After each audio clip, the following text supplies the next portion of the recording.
Welcome all my dear students. Today we are going to discuss 12th Physics Volume 2 7th lesson numerical problems.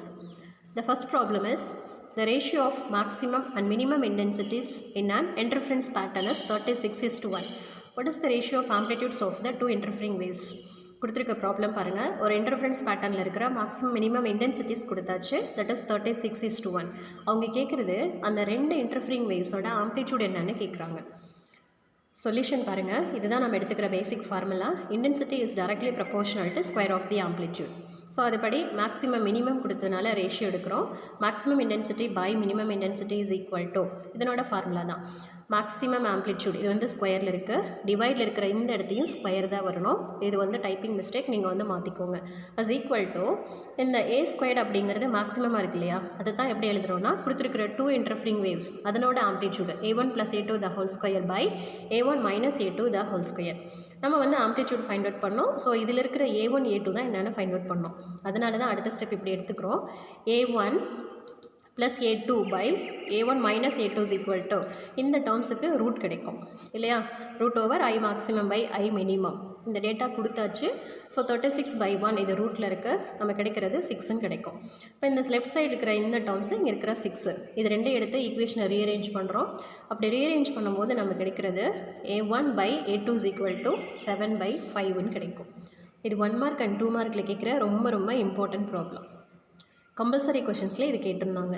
So தெளிவாக பார்த்துக்கோங்க. அடுத்து young double ஸ்லிட்டில் question கேட்டிருக்காங்க.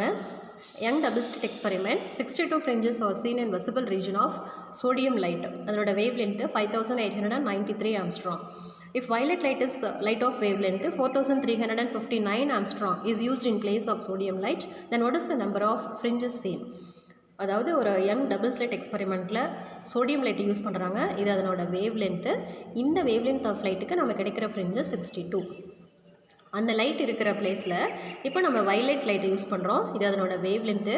எவ்வளோ number of fringes கிடைக்கும் அப்படின்னு கேட்குறாங்க. இந்த இடத்து ஒரு சின்ன கரெக்ஷன் இருக்குது. அதாவது சோடியம் லைட்டோட நம்பர் ஆஃப் ஃப்ரிஞ்சஸ் 62, வயலட்டோட நம்பர் ஆஃப் ஃப்ரிஞ்சஸ் நமக்கு வேணும். அப்படி எடுக்கும்போது நம்மளோட ஃபார்முலா பீட்டாங்கிறது band width is equal to capital டிங்கிறது இந்த ஸ்லிட்டுக்கும் ஸ்க்ரீனுக்கும் இடையில் இருக்க டிஸ்டன்ஸ், லாம்டா தெரியும் வேவ் லென்த்து, ஸ்மால் டிங்கிறது இன்பிட்வீன் அந்த ரெண்டு ஸ்லிட்டுக்கு இடையில் இருக்க டிஸ்டன்ஸு. புரியுதா? எப்போவுமே capital D is very much greater than small டியாக இருக்கும். ஓகே. ஸோ இந்த ஃபார்முலாவில் சோடியத்துக்கு அப்படின்னு எடுக்கும்போது நமக்கு எப்படி ஈக்குவேஷன் கிடைக்கும்? டி இது வந்து கொடுக்கல. ஸோ அப்படியே லெட்டர் எடுத்துக்கிட்டு n62 இது wavelength by small D.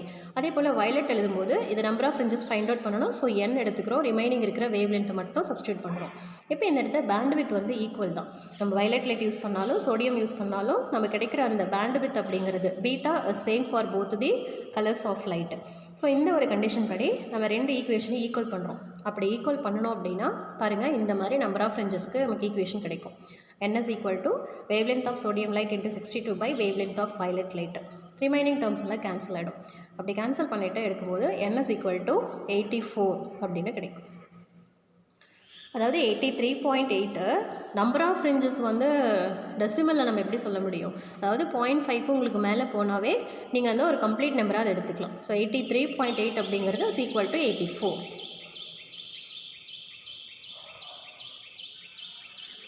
அடுத்த ப்ராப்ளம் பாருங்கள். Light of wavelength is 600 nanometer that falls on a pair of slits producing interference pattern on a screen in which the bright fringes were separated by 7.2 mm. What must be the wavelength of another light which produces bright fringes separated by 8.1 mm with the same apparatus? இதுவும் வந்து young double slit தான். 600 nanometre wavelength of light use பண்ணும்போது bright ஃப்ரிஞ்சஸ்க்கு in between distance எவ்வளோ இருக்குன்னா 7.2. இதுதான் pant with beta. இதே வந்து 8.1 mm அந்த ரெண்டு ஃப்ரிஞ்சஸும் செப்பரேட் ஆகிருக்கு அப்படின்னா என்ன வேவ்லென்த் ஆஃப் லைட்டை யூஸ் பண்ணியிருப்போம்னு கேட்குறாங்க. புரியுதா? கொடுத்துருக்கிற டேட்டாஸ்க்கு ஏற்ற மாதிரி நம்ம டேட்டா எழுதிட்டோம். ஃபஸ்ட்டு எடுத்துக்கிறது beta, second band with beta dash. இப்போ பீட்டா அப்படின்னா formula lambda D by small D. Beta டேஷ்க்கு வேவ்லென்த் மட்டும்தானே வேரி ஆகுது. மற்றபடிக்கு same apparatus. Capital D small D டிஸ்டன்ஸை நம்ம சேஞ்ச் பண்ணக்கூடாது. இதில் ஜஸ்ட் ஒரு ரேஷியோ மட்டும் எடுக்கிறோம். பீட்டா டேஷ் பை பீட்டா அப்படின்னா காமன் டேர்ம்ஸ், அதாவது small D by capital D cancel ஆயிடுச்சுன்னா ரிமைனிங் வந்து லாம்டா டேஷ் பை லாம்டா. இதில் வந்து நம்ம லாம்டா டேஷ் தான் நமக்கு என்னன்னு வேணும். ஸோ ஃபார்முலா இந்த மாதிரி சேஞ்ச் ஆகும். கொடுத்துருக்கிற டேட்டாஸை சப்ஸ்டியூட் பண்ணனா நம்மளோட ஆன்சர் 675 நானோமீட்டர். இந்த மாதிரி ஒரு வேவ்லென்த் யூஸ் பண்ணும்போது ரெண்டு பிரைட் ஃப்ரிஞ்சஸ்க்கும் இடையில் இருக்க இந்த டிஸ்டன்ஸ் என்னவாக இருக்கும் அப்படின்னா 8.1 மில்லிமீட்டர்னு இருக்கும். அடுத்து ஃபோர்த்து ப்ராப்ளம் பாருங்கள். A beam of light of wavelength 600 nanometer from a distant source falls on a slits of 1 millimeter distance and resulting diffraction pattern is observed on a screen 2 millimeter away. இங்கே கொடுத்துருக்கிற இந்த 1 millimeterங்கிறது இந்த ஸ்லிட்டுக்கு இடையில் இருக்க distance, that is small D. Screen வந்து 2 metre டிஸ்டன்ஸில் இருக்குது. அதாவது இந்த ஸ்லிட்டுக்கும் இதுதான் ஸ்க்ரீன், இதுக்கு இடையில் இருக்கிறது தான் இந்த கேபிட்டல் டி, இது வந்து 2 millimeter. இந்த லைட்டோட வேவ் லென்த்து தான் இங்கே கொடுத்துருக்காங்க 600 நானோமீட்டர். இவங்க என்ன கேட்குறாங்கன்னா, what is the distance between first dark fringe on either side of a central bright.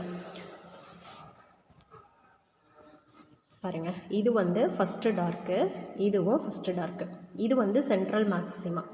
இந்த சென்ட்ரல் மேக்ஸிமா அப்படின்னா இப்படி எடுத்துக்கலாம், மிடில் லைனு.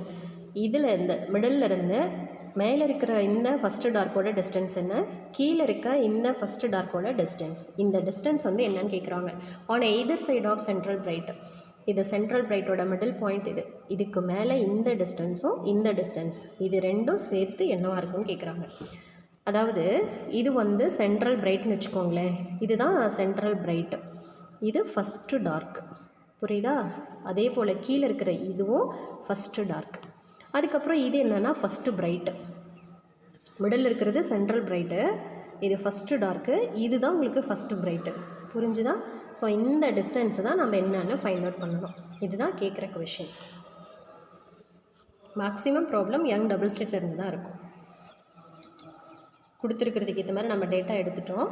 ஃபார்முலா இதுதான், bandwidth is equal to D lambda by D.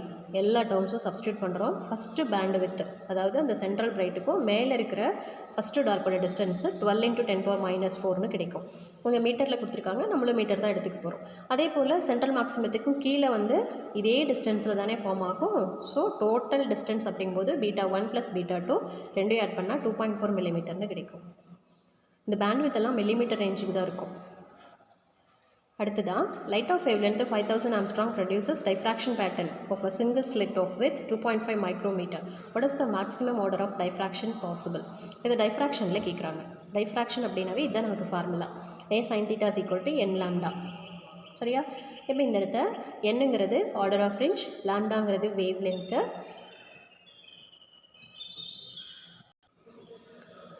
இந்த ஏங்கிறது கரஸ்பாண்டிங் பாயிண்ட்ஸுக்கு இடையில் இருக்க டிஸ்டன்ஸ்னு கொடுத்துருப்பாங்க. அது டெரிவேஷன் பார்த்தீங்கன்னா உங்களுக்கு தெளிவாக தெரியும். ஸோ இந்த ஒரு ஃபார்முலாலேருந்து மேக்ஸிமம் ஆர்டர் அப்படின்ட்டாவே சைன் தீட்டா வந்து 1ன்னு கிடைக்கும். ஏன்னா தீட்டா வந்து 90 மாறிடும். So sine theta is equal to 1. Remaining formula பாருங்கள், A is equal to n லாம்டா. n கேட்குறாங்க, இதுதான் ஃபார்முலா. கொடுத்துருக்கிற டேட்டாவை சப்ஸ்டியூட் பண்ணும்போது நம்ம கிடைக்கிற அந்த மேக்ஸிமம் ஆர்டர் வந்து 5ன்னு கிடைக்கும். அடுத்த சம் பாருங்கள். மாலஸ் லாலேருந்து கேட்குறாங்க. போலராய்ட்ஸ் I0 அப்படிங்கிறது intensity of light existing between two cross polaroids kept with their axis perpendicular to each other. A third polaroid is introduced between them. What must be the angle between the axis of first and newly introduced polaroid to get the maximum light from the whole arrangement? I0 அப்படிங்கிறது intensity of light between two polaroids. பாருங்கள், இந்த மாதிரி இருக்கும் diagram. First polaroid, இது second polaroid. ஆக்சுவலாக இது ரெண்டுக்கும் இடையில் இருக்கிற ஆங்கிள் தான் இந்த இடத்துல இருக்குது. சரிதா உங்களுக்கு? இந்த இடம் ஆங்கிள் இருக்கு இல்லையா, இதுதான் ஃபஸ்ட்டுக்கும் தேர்டுக்கும் இருக்கிற ஆங்கிள். பர்பண்டிகுலர்னு கொடுத்தாங்க இல்லையா, அதனால தான் நம்ம இப்படி எடுத்திருக்கோம். இப்போ இது ரெண்டுக்கு இடையில் நியூவாக ஒரு போலராய்ட்ஸ், அதாவது இந்த தேர்டு போலராய்டை இன்ட்ரடியூஸ் பண்ணுறாங்க. இப்படி இன்ட்ரடியூஸ் பண்ணும்போது இதனோட ஆங்கிள் என்னன்னு கேட்குறாங்க. நார்மலாக இப்படி வச்சுருந்தோம்னா 90ன்னு சொல்லலாம். பட் சம்திங் அது ஆங்கிள் இருக்கிறதுனால இதுதான் தேர்டு போலராய்டு. சரியா? இப்படி இருந்துச்சுன்னா 90ன்னு இருக்கும். அப்படின்னா இங்கே ஆங்கிள் வந்து ஈஸியாக சொல்லிடலாம், அதுவும் 90ன்ட்டு. பட் சம்திங் ஆங்கிள்னு சொல்கிறாங்க இல்லையா, அப்போ சம்திங் ஆங்கிள்னால் இந்த மாதிரி வைக்கும்போது இது 90 மைனஸ் தீட்டா. ஸோ இந்த ஆங்கிள் என்னன்னு ஃபைண்ட் அவுட் பண்ணணும். நீங்கள் இது மாலஸ் லாவை வந்து யூஸ் பண்ணுற மாதிரி இருக்குது இந்த ப்ராப்ளம். இதில் என்ன சொல்கிறாங்க, intensity of light emitted from the first polaroid. பாருங்களேன், இதிலிருந்து வர லைட்டோட இன்டென்சிட்டி I0. அதே போல் செகண்ட் போலராய்டு, இப்போ நமக்கு இதுதான் செகண்ட் போலராய்டு. இதிலிருந்து வர லைட்டோட இன்டென்சிட்டி ஃப்ரம் மாலஸ் லாலேருந்து இப்படி கிடைக்கும், I0/2 cos π θன்னு கிடைக்கும். அடுத்தது தேர்டு போலராய்டு. இப்போ இதிலிருந்து வருதுன்னு வைங்களேன், இந்த இடத்தையும் நம்ம மாலஸ் லா தான் யூஸ் பண்ணுறோம். அப்போ என்ன ஆகும், ஏற்கனவே இந்த இடத்த கிடச்சிது, ஐ டேஷும் கிடச்சிது. ஸோ இப்போ இங்கே வரும்போது I double dash is equal to இந்த மாதிரி ஒரு ஃபார்முலா கிடைக்கும். ஓகே, இதில் ஐ டேஷ் அப்படிங்கிறது இங்கே இருக்குது. ஸோ இந்த டேர்ம்ஸும் நம்ம இங்கே சப்ஸ்டியூட் பண்ணும்போது நமக்கு இந்த மாதிரி ஃபார்முலா மாறிடும். I0/2 cos square theta into இப்போ இந்த இடத்த இந்த தீட்டா அப்படிங்கிறது இங்கே சொல்கிற தீட்டா 90 மைனஸ் தீட்டாவாக சொல்கிறாங்க. புரிஞ்சிச்சா? இப்போ 90 மைனஸ் தீட்டானா காஸ் ஸ்கொயர் 90 மைனஸ் தீட்டா அப்படின்னு வரும். இந்த இடத்த நீங்கள் ட்ரிக்னாமெட்ரி ஃபார்முலாவை அப்ளை பண்ணணும். காஸ் ஸ்கொயர் 90 மைனஸ் தீட்டாங்கிறது சைன் ஸ்கொயர் தீட்டான்னு கிடைக்குது. அடுத்தது cos square theta into sine square theta அப்படிங்கிறத சைன் ஸ்கொயர் 2θ/4ன்னு எழுதலாம். புரியுதா? அப்போ இதிலேருந்து I0/8 இன்ட்டு சைன் ஸ்கொயர் 2θ இந்த மாதிரி ஈக்குவேஷன் கிடைக்கும். தென் என்ன கொடுத்துருக்காங்கன்னா இந்த ப்ராப்ளத்தில் பாருங்கள், maximum light from the whole arrangement. இப்போ மேக்ஸிமம் அப்படின்னு சொல்லும்போது இன்டென்சிட்டி மேக்ஸிமமாக இருக்குது அப்படின்னா இந்த sine square 2θ is equal to 1. சரியா? ஸோ இந்த இடத்துல 2θ அப்படின்னு எடுத்தாலும் ஜஸ்ட் இதை ஸ்கொயர் பண்ணுற மாதிரி இருக்கும். அப்போது 1 தான் கிடைக்கும். So 2θ is equal to 90 or θ is equal to 45. இந்த தீட்டாவோட வேல்யூ 45ல் இருக்கும்போது இந்த ஹோல் அரேஞ்ச்மெண்ட்லேருந்து வர இந்த லைட்டோட இன்டென்சிட்டி மேக்ஸிமமாக இருக்கும். அடுத்து 7th problem. An unpolarized light of intensity 32 watt per meter square passes through 3 Polaroids such that the axis of first and last Polaroids are 90 degree. What is the angle between the axis of first and middle Polaroids so that the emerging light has an intensity of only 3 watt per meter square? கொடுத்துருக்க problem first வர்ற இந்த லைட்டோட intensity, இங்கே வந்து ஒரு light விழுவும் இல்லையா unpolarised, அதனோட intensity வந்து 32 இருக்குது. பட் கடைசியாக வர்றதுலேருந்து நம்ம கிடைக்கிற அந்த இன்டென்சிட்டி எவ்வளோ அப்படின்னா just 3 watt per metre square தான் கிடைக்கும். இன்டென்சிட்டி ரொம்ப ரொம்ப குறையுது. அப்படி குறையுது அப்படிங்கும்போது என்ன ஆங்கிளில் இதை ப்ளேஸ் பண்ணியிருப்பாங்கன்னு கேட்குறாங்க. சரியா? இந்த ஆங்கிள் கேட்குறாங்க. முன்னாடி இருக்கிற ப்ராப்ளம் எப்படி சொன்னேனோ அதே போல் தான் இந்த இடத்தையும். Intensity of light transmitted by first polaroid, இது I0. ஃபஸ்ட்டு இன்சிடென்ட் ஆகுதோட இன்டென்சிட்டியில் பாதி குறைஞ்சிரும், I/2ன்னு கிடைக்கும். இப்போ 32 அப்படின்னா 60 வாட் பர் மீட்டர் ஸ்கொயர். இப்போ செகண்ட் போலராய்டுனா மாலஸ் லாலேருந்து இது ஃபார்முலா. அந்த ஃபஸ்ட்டு போலராய்டு தாண்டி வருது இல்லையா, அதனோட இன்டென்சிட்டி கூட காஸ் ஸ்கொயர் தீட்டா எடுக்கணும். இப்போ இந்த இடத்த I0 நமக்கு என்ன கிடச்சிருக்குன்னா 16 கிடச்சிருக்கு. இதே தேர்ட் போலராய்ட்ஸ்னால் I" is equal to I' cos square theta. அதே போல் தான் பாருங்கள், இந்த காஸ் ஸ்கொயர் அப்படியே போட்டுட்டோம். திரும்ப இந்த இடத்த I0க்கு மேலே இருக்கிறது அப்படியே போட்டிருக்கோம். இந்த காஸ் ஸ்கொயர்டு ஓகே, தீட்டாங்கிறது 90 மைனஸ் தீட்டா. ஸோ இதெல்லாம் கொண்டு வரும்போது நமக்கு எப்படி கிடைக்கும், 16/4 இன்ட்டு சைன் ஸ்கொயர் 2θன்னு கிடைக்கும். இதில் சைன் ஸ்கொயர் 2θ அப்படிங்கிறது 3/4. So then 2θ is equal to இந்த பக்கம் ரூட் எடுக்கணும், √3/2ன்னு கிடைக்கும். அதுதான் வந்து தீட்டாவோட வேல்யூ இல்லையா. √3/2 அப்படிங்கிறது எது கிடைக்குதுன்னா சைன் 30க்கு தானே √3/2. ஸோ அதில் வந்து theta is equal to 30.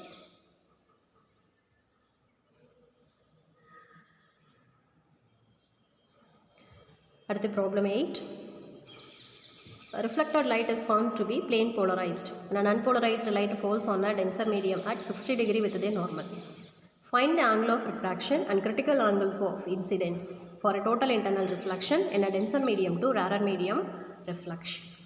Brewster's லாலேருந்து ப்ராப்ளம் கேட்டிருக்கிறாங்க. இது வந்து 2 மீடியத்தை செப்பரேட் பண்ணுற ஒரு பவுண்ட்ரி. இங்கே வந்து டென்சர் மீடியம், இதனோட refractive index N1, rarer medium N2. Condition என்னன்னா N2 is equal to 1, N1 is equal to Nன்னு எடுத்துக்கணும். போலரைசிங் ஆங்கிள் ஏன் அப்படின்னா ரிஃப்ளெக்ட் ஆன லைட் வந்து கம்ப்ளீட்டாக போலரைஸ் ஆகுதுன்றாங்க. அப்போது the angle at which the reflected light is completely plane polarized is called polarizing angle. அதனால தான் எப்படி எடுக்கிறோன்னா ஐபின்னு எடுக்கிறோம். இது வந்து 60 டிகிரி. சரியா? இப்போ இந்த இடத்த பாருங்களேன், எப்பவுமே ரிஃப்ராக்டட் இடையில் 90 டிகிரிஸ் இருக்கும். ஸோ இந்த லைட்டு கம்ப்ளீட்டாக போலரைஸ் ஆகும்போது இந்த ரெண்டுக்கும் இடையில் இருக்கிற ஆங்கிள் வந்து 90. அதை வச்சு பார்க்கும்போது R இஸ் ஈக்குவல் டு நம்ம எடுத்துக்கிற ஃபார்முலா எப்படி இருக்குன்னா 90 மைனஸ் ஐபின்னு இருக்கும். சரியா? அப்போ 90லேருந்து ஐபியை மைனஸ் பண்ணால் R is equal to 30 degree. Critical angle என்னென்னு பார்க்கணும். கிரிட்டிக்கல் ஆங்கிளுக்கு ஸ்னெல்ஸ்லா கொண்டு வரணும். இது ஸ்னெல்ஸ்லா. N1 sin IC இஸ் equal to N2 sin R. அதாவது இந்த இடம் டென்சர் மீடியத்தில் ரிஃப்ராக்ட் ஆன லைட் அப்படின்னு சொல்லும்போது 90 டிகிரியில் வந்து அது ரிஃப்ராக்ஷன் எடுத்துச்சு அப்படின்னா அங்கே இருக்கிற இன்சிடென்ட் ஆங்கிளுக்கு கிரிட்டிக்கல் ஆங்கிள்னு பேர். ஸோ அதை வச்சு கொண்டு வரது தான் இந்த ரிலேஷன். இதிலிருந்து N1 வந்து என்னன்னு எடுத்துக்கிறோம், N2 வந்து 1ன்னு எடுத்துக்கிறோம். அப்படி எடுத்தோன்னா N is equal to 1/sin C கிடைக்கும், அல்லது sin C is equal to 1/n. இப்போ இந்த இடத்த ஃபஸ்ட்டு மெடித்தோட ரிஃப்ராக்டிவ் இண்டெக்ஸ் தெரியாது. அதை ஃபைண்ட் அவுட் பண்ணுறதுக்கு தான் என்ன பண்ணுறோன்னா ப்ரூஸ்டர் லாவிலேருந்து refractive index is equal to tangent of the polarising angle இந்த ரிலேஷன்லேருந்து கொண்டு வந்தீங்கன்னா ஐபி வந்து 60. So tan 60 is equal to √3. என்னோட வேல்யூ வந்து √3. அதை வச்சு sin IC இஸ் ஈக்குவல் டு 1/√3ன்னு கொண்டு வரோம். இது ரெண்டையும் டிவைட் பண்ணால் வர ஆன்சர் தான் இது. தென் IC is equal to sin inverse of this value. இந்த வேல்யூ எங்கே பார்க்கணுன்னா நேச்சுரல் சயின்ஸில் இந்த ஆன்சர் எங்கே இருக்குன்னு பார்த்து அதுக்கு நேராக இருக்கிற ஆங்கிள்ஸோட வேல்யூவை எழுதணும். நம்ம கிடைக்கிறது வந்து 35 டிகிரி 15 மினிட் அப்படின்னு கிடைக்கும். ரொம்ப சிம்பிளான ப்ராப்ளம் தான். எல்லா கான்செப்டும் மெர்ஜ் பண்ணி கொடுத்த மாதிரி இருக்குது. இதில் 1 மார்க்லாம் கேட்பாங்க. ரொம்ப ரொம்ப இம்பார்ட்டண்ட்டாக இருக்கிற கான்செப்ட். Next, 9th problem பார்க்கலாம். The near point and the far point for a person are 50 cm and 500 cm. Calculate the power of the lens. The person should be to read a book held in hand at 25 cm. What maximum distance is clearly visible for the person with this lens on the eye? கொடுத்துருக்க ப்ராப்ளத்தில் வந்து near point and for point focusing கொடுத்துருக்குறாங்க. இதிலிருந்து அவர் கையில் இருக்கிற book வந்து அவர் தெளிவாக படிக்கணும் அப்படின்னா அந்த லென்ஸோட பவர் என்னவாக இருக்கணும், அதாவது இந்த நியர் பாயிண்ட் ஃபோக்கஸிங்க்கு அந்த லென்ஸோட பவர் என்னவாக இருக்கணும். தென் அவர் அந்த புக்கை வந்து தெளிவாக படிக்கிறதுக்கு என்ன டிஸ்டன்ஸில் அந்த புக்கு வந்து ப்ளேஸ் பண்ணியிருக்கணும் அப்படின்னு கேட்குறாங்க. சரியா? இப்போ நம்ம எடுத்துக்கிற டேட்டா பாருங்கள். நியர் பாயிண்ட் என்பிங்கிறது நியர் பாயிண்ட், அது 50 சென்டிமீட்டர். ஃபார் பாயிண்ட் வந்து 500 சென்டிமீட்டர். ஆப்ஜெக்ட் டிஸ்டன்ஸு, இப்போ அவர் புக்கு படிக்கிறார் அப்படின்னு சொல்லும்போது அவரோட ஐக்கும் அந்த புக்குக்கும் இடையில் இருக்கிற டிஸ்டன்ஸ் தான் இந்த இடத்த ஆப்ஜெக்ட் டிஸ்டன்ஸ். இது வந்து 25 சென்டிமீட்டர். இப்போ நம்ம நியர் பாயிண்ட் ஃபோக்கஸிங் அப்படின்னு சொல்லும்போது இங்கே வந்து லென்ஸ் இல்லையா, ஸோ லென்ஸு ஃபார்முலா எடுத்துக்கிறோம். 1/v minus 1/u is equal to 1/f. இந்த இடத்து கொடுத்துருக்கிற டேட்டாஸ் எல்லாம் சப்ஸ்டியூட் பண்ணும் பொழுது சைன் கன்வென்ஷன் போடணும். அப்படி கார்ட்டீசியன் சைன் கன்வென்ஷன் படி நம்ம கொண்டு வரும்போது பாருங்கள், இந்த இடத்த நியர் பாயிண்ட் ஃபோக்கஸிங் அப்படின்னு வரும்போது v அப்படிங்கிறது image distance.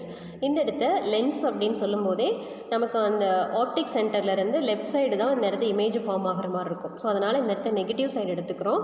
Minus and near point focusing, இங்கே ஃபார்முலாவில் இருக்கிற மைனஸ் அப்படியே வருது. தென் ஆப்ஜெக்ட் டிஸ்டன்ஸ் அப்படிங்கிறதும் நெகட்டிவில் தான். ஏன்னா அந்த லென்ஸோட ஆப்டிக் சென்டருக்கும் லெஃப்ட் சைடு தான் நம்ம ஆப்ஜெக்டை ப்ளேஸ் பண்ணுற மாதிரி இருக்குது. சரி, அதனால் இதுவும் நெகட்டிவ். ஃபோக்கல் லென்த்து அது வந்து ப்ளஸில் இருக்கும். So 1/f. பாருங்கள், கொடுத்துருக்க டேட்டாஸில் ஃபஸ்ட்டு நியர் பாயிண்ட் 50 சென்டிமீட்டர். தென் இந்த இடத்த ஆப்ஜெக்ட் டிஸ்டன்ஸ் அப்படிங்கிறது நார்மல் விசன் தான். அப்போ நார்மல் டிஸ்டன்ஸில் நம்ம பார்க்குறது அப்படிங்கிறது ஜஸ்ட் 25 சென்டிமீட்டரில் இருக்குது. அதனால் இது -25 இஸ் ஈக்குவல் டு 1/f. இந்த சைன் கன்வென்ஷனில் கரெக்டாக ஃபாலோ பண்ணி இருக்கிற டேர்ம்ஸை ரீஅரேஞ்ச் பண்ணும்போது எஃபோட வேல்யூ என்ன கிடைக்குதுன்னா 50 சென்டிமீட்டர்.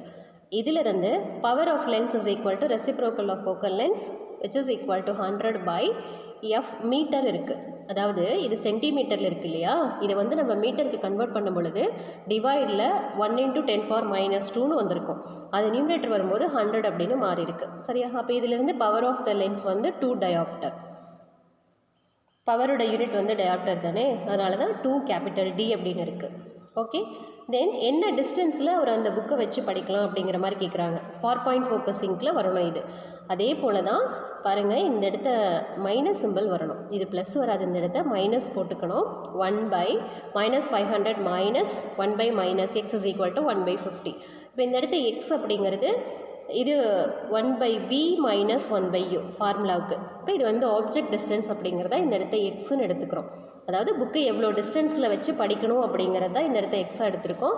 இதில் கொடுத்துருக்க டேட்டாஸ் எல்லாம் சப்ஸ்டியூட் பண்ணிவிட்டு நம்ம ரீஅரேஞ்ச் பண்ணும் பொழுது நமக்கு எக்ஸோட வேல்யூ எவ்வளோ கிடைக்கும் அப்படின்னா 45.45 சென்டிமீட்டர் கிடைக்கும். இந்த டிஸ்டன்ஸில் அவர் புக்கு வந்து பிடிச்சார் அப்படின்னா அவர்னால தெளிவாக படிக்க முடியும் அப்படிங்கிறது கொடுத்துருக்க இந்த ப்ராப்ளத்துலேருந்து நம்ம கொண்டு வர ஆன்சர். அடுத்து காம்பவுண்ட் மைக்ரோஸ்கோப்லேருந்து ஒரு ப்ராப்ளம் இருக்குது. Compound microscope has a magnifying power of 100 when the image is formed at infinity. The object has a focal length of 0.5 centimeter and the tube length capital L is 6.5 centimeter. What is the focal length of the eyepiece? இந்த compound மைக்ரோஸ்கோப்பில் நம்ம கொடுத்துருக்கிற datas எல்லாம் என்ன அப்படின்னு பார்த்தா அதனோட magnifying power கொடுத்துட்டாங்க, இமேஜ் எங்கே ஃபார்ம் ஆகுதுன்னு இருக்காங்க, அந்த ஆப்ஜெக்டிவோட ஃபோக்கல் லென்த்து கொடுத்துருக்குறாங்க. ஸோ இதெல்லாம் கொடுத்துட்டு டியூப் லென்த்தும் அடிஷ்னலாக கொடுத்துருக்கிற டேட்டாஸ். நார்மல் விஷன் அப்படின்னாவே D வந்து 25 சென்டிமீட்டர் தான். சரியா? இப்போ இதிலிருந்து ஐபீஸோட ஃபோக்கல் லென்த்து என்னென்னு ஃபைண்ட் அவுட் பண்ணணும். ஓகே, நம்ம எடுத்துக்கிறது பாருங்கள், இந்த ஆப்ஜெக்டிவ் லென்ஸோட மேக்னிஃபிகேஷன் பவர் L/F0. ஐபீஸோட மேக்னிஃபையிங் பவர் அப்படிங்கிறது D/FE. ஸோ இந்த ரெண்டு ஆப்ஜெக்டிவ் ஐபீஸ் இது ரெண்டும் சேர்ந்து தான் அந்த காம்பவுண்ட் மைக்ரோஸ்கோப்போட total magnifying power. So which M is equal to M objective into magnification of eyepiece. இப்போ வந்து ஆப்ஜெக்டிவ் அப்படின்னா அதோட மேக்னிஃபையிங் ஃபார்முலா, ஐபீஸோட மேக்னிஃபையிங் ஃபார்முலா ரெண்டையும் இந்த இடத்த எழுதுகிறோம். இந்த இடத்த நம்ம கடைசி கிடைக்கிற இமேஜ் வந்து இன்வெர்ட்டட் இமேஜ், சரியா, என்லார்ஜ்டு இன்வெர்ட்டட் இமேஜ் வந்து கிடைக்கும். அப்படி இருக்கும்போது அதோட மேக்னிஃபையிங் பவர் வந்து 100, கார்ட்டீசியன் சைன் கன்வென்ஷனில் நெகட்டிவ் சைன் போட்டிருக்கோம். ஸோ இது எல்லாத்தையும் எடுத்துகிட்டு வந்து இந்த இடத்த மேக்னிஃபையிங் பவர் அப்படின்னு சொல்லும்போது ஆப்ஜெக்டிவ் ஃபீஸ் அப்படின்னு சொல்லிட்டாவே V0/U0 அப்படின்னு சொல்லலாம். ஸோ இது வேறு எப்படி கூட எழுதலாம் அப்படின்னா F-V/F அப்படின்னு எழுதுவோம். இந்த மேக்னிஃபிகேஷன்லாம் கொடுத்துருப்பாங்க லென்ஸில், இந்த V/Uன்னு சொல்லலாம் அல்லது F-V/Fன்னு சொல்லலாம். இது ஆப்ஜெக்டிவ் அப்படிங்கிறதுனால எல்லாமே O கொடுத்துருக்குறாங்க, சரியா. அப்போ இது வந்து நீங்கள் இந்த M0 இருக்கு இல்லையா, இந்த ஃபார்முலாவில் இந்த பிளேஸில் சப்ஸ்டியூட் பண்ணிவிட்டு தென் D/FE இது அப்படியே தான் எடுத்துக்கிறோம். அதுக்கப்புறம் கொடுத்துருக்க டேட்டாஸ் வந்து கொடுக்குறோம். டேட்டாஸ் அப்படின்னா மேக்னிஃபையிங் பவர் என்னன்னு போடுறோம், ஆப்ஜெக்டிவோட ஃபோக்கல் லென்த்து, இது வந்து நார்மல் லெசனோட டிஸ்டன்ஸ் எவ்வளோ அப்படின்றது, இது எல்லாத்தையும் கொடுத்து ஃபார்முலா ரீஅரேஞ்ச் பண்ணால் ஃபஸ்ட் ஈக்குவேஷன் கிடைக்கும். இதில் டியூப் லென்த் அப்படிங்கிறது என்னென்னா V0 + FE. இப்போ இந்த இடத்த F1 இருக்கு இல்லையா, அது வந்து FEன்னு மாற்றிக்கிறோம். கீழே செகண்ட் ஈக்குவேஷனில் கரெக்டாக இருக்குது. டியூப் லென்த்து Lங்கிறது எவ்வளோன்னு கொடுத்துட்டாங்க. இது வந்து செகண்ட் ஈக்குவேஷன் எடுத்துக்கணும். இந்த ரெண்டு ஈக்குவேஷன்லேருந்து நம்ம சால்வ் பண்ணோன்னா FE வந்து என்னென்னு தெரிஞ்சிடும். பாருங்கள், செகண்ட் ஈக்குவேஷன் வந்து 4ஆல் என்ட்டு பண்ணிவிட்டு ஃபஸ்ட் ஈக்குவேஷன் அப்படியே எடுத்து நம்ம சால்வ் பண்ணும்போது 2VO = 27. அதிலிருந்து ஆப்ஜெக்டிவோட இமேஜ் டிஸ்டன்ஸ் 4.5ன்னு கிடைக்கும். இதை வந்து செகண்ட் ஃபார்முலாவில் சப்ஸ்டியூட் பண்ணும்போது ஐபீஸோட focal length is equal to 2 cm கிடச்சிருக்கு. ஓகே, இதில் 10 ப்ராப்ளம்ஸ் தான் இருக்குது.